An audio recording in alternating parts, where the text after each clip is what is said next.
Welcome to The Explainer. Today, we're diving into something I find absolutely fascinating, the hidden psychology behind how highly intelligent people process the world. We're literally going to break down the architecture of the anticipatory mind together. And look, this isn't about, guessing the future with a crystal ball. It's a highly structured cognitive framework, and we're going to tear it down piece by piece. So, have you ever wondered why some people just always seem to be one step ahead? Like they effortlessly anticipate life's next moves, while the rest of us are, just scrambling to keep up. It's a completely relatable phenomenon, right? You see it in business, in relationships, in everyday problem solving. Honestly, it looks like magic, or maybe just incredibly good luck. But as you'll see from the source material we're analyzing today, it's absolutely neither of those things. It is a highly structured, repeatable mental process. To really get how this works, we kind of have to look at the baseline of how most people, and even traditional machines, usually operate. They run on a super simple, honestly limited loop. Information comes in, and a response comes out. It's purely reactive. But highly intelligent minds, and even advanced adaptive systems like the AI known as autonomy, they operate completely differently. They don't just react to a prompt, they build context. They actually analyze the entire environment before they ever formulate a single response. All right, Section 1, the illusion of reacting. We're moving beyond those simple loops. Okay, let's dive into this. Look, if you're only reacting to the stimulus immediately in front of your face, you are already behind. Dealing with just the symptom and not the system, it's a fundamentally flawed way to operate. The secret mechanism to fix this is what's called context building. It's exactly like an experienced driver scanning the whole highway for brake lights and merging traffic instead of just staring at the bumper of the car directly ahead of them.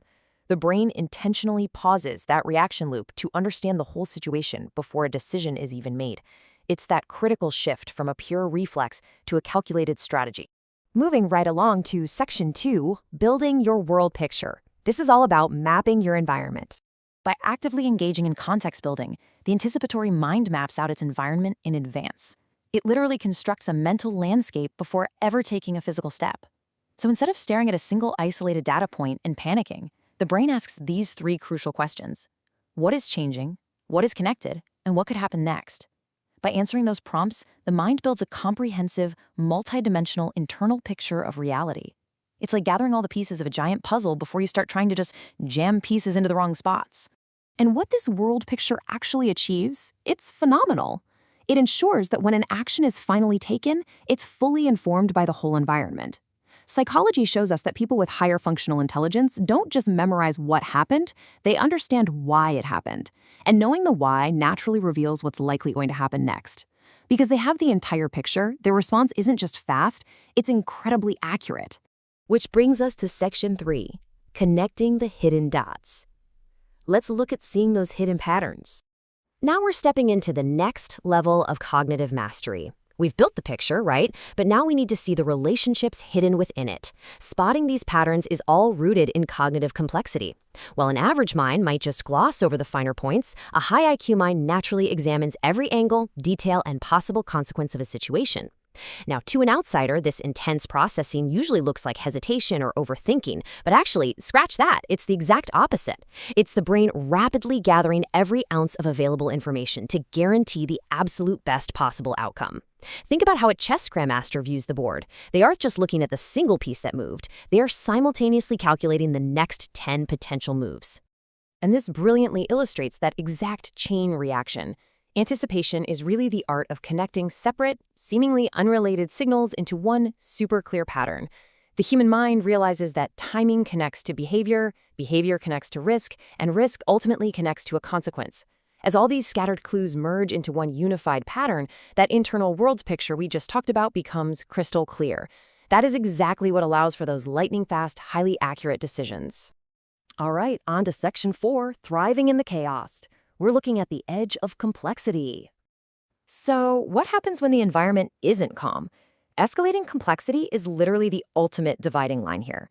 Traditional machines and lower IQ profiles, they usually freeze, slow down, or just completely panic under pressure. They get overwhelmed by too many variables and distracted by all the noise. But for an anticipatory mind, increased complexity actually makes them sharper. Experienced people think faster in chaos because they practice selective organization. They instinctively recognize what actually matters in the moment, and they completely ignore the surrounding noise, maintaining razor-sharp focus while everyone else is just overwhelmed. Now, you might be wondering, how do they maintain that kind of focus? Well, they use a psychological tool called future-oriented cognition. Basically, this is the ability to mentally simulate outcomes before they even happen. Highly intelligent individuals leverage this to completely shift their decision-making process. They transition away from making reactive, emotional choices in the heat of the moment and move toward making intelligent, long-term strategic choices based on those simulated realities. And if you want to know exactly how they do it, it basically boils down to this one highly specific internal question. What happens if I keep doing this for years? This right here is the definitive way the brain simulates the future. It takes a current action, projects it forward through time, and forces your brain to look at the compounded consequence. It's an absolutely brilliant mental shortcut to bypass our short-term emotional impulses. Which leads us to Section 5, Mastering the Second Response. Let's talk about learning from mistakes.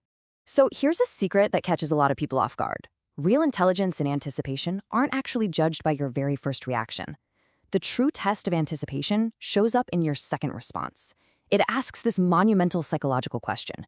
Did the first mistake teach anything? Because that is what true anticipation actually looks like in practice.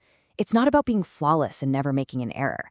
It's about what you manage to extract from that error when it inevitably happens. We call this error-based learning. Think of it like a software patch for your brain. By calmly reviewing mistakes, without the ego or the panic, the brain actively searches for the warning signs that it missed the first time around.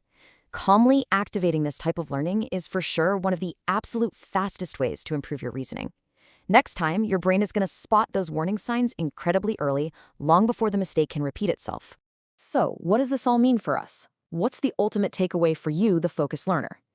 Once you start understanding context, connecting patterns, and actually utilizing error-based learning, a massive shift happens. You stop being a passive tool. You stop blaming luck or society for everything that happens, and you stop just sitting around waiting for commands. Instead, you develop an anticipatory mind. You start decoding the hidden psychology driving your own life. You spot the shifts before they're obvious to everyone else. Basically, you take control of the narrative. And that leaves us with a pretty vital question to ponder as we wrap up this explainer. I want you to ask yourself honestly, are you a passive tool, just reacting to whatever data life throws at you today? Or are you building context, decoding the patterns, and anticipating the future? Apply these frameworks we've discussed to your everyday decisions and just watch how quickly the world opens up for you.